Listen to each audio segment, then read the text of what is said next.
Alright, I'm going to show you just a little trick here that through experience I just figured out that this is a lot easier way to do something, where if you have a client who does not have an email address or just does not want to do the electronic process, but you still find it very time saving for you to just go in there, fill everything out, electronically sign everything, and then print it off and then bring it to your client's house or meet them at the office, however it's going to be. But you want to do it the electronic way as far as you can and still be able to sign everything. If you go into the eEdge system and then transactions, start a new transaction. And you see the two main loops here which require an email address, and you don't have that, but you still want to do that.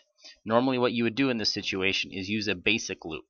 The only thing with a basic loop is it has the client's information but does not have an address. So when you're filling out the forms, you could still sign everything and fill them out, but the address is not going to appear on every single form due to the fact that it doesn't require an address. So if you do a listing loop, and you do we'll do a buyer loop because I've done a listing loop before. So residential purchase agreement, and they do not want to do the electronic process, but this is going to require me to have it. I'll show you all you have to do here. So residential purchase, create the buying loop. This is going to allow you to be able to fill it out a lot quicker, put the address in on every page as well. So we're going to do 4444 Johnny Depp Avenue. City is in Rochester, Minnesota, 55901. It's going to search, see if it's in the system. It's not, so then we hit continue.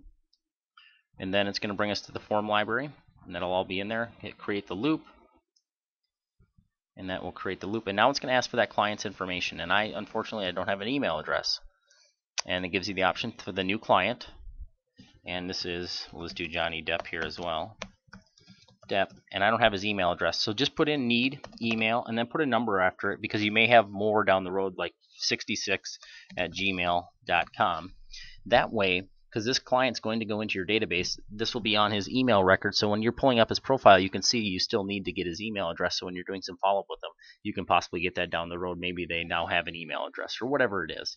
But put in an email address. This will allow you to still go in and fill everything out electronically on your end and sign it and put the address on every single form instead of doing the other loop, which will cause it to actually have to type in the address on every single form that it requires it. So save and continue, and you're ready to fill out your forms. So that is a quick and easy tip. Just use the something at Gmail as their email, and I would prefer the needs email. Just a trick. If you don't like the idea, totally fine. You can totally disregard it.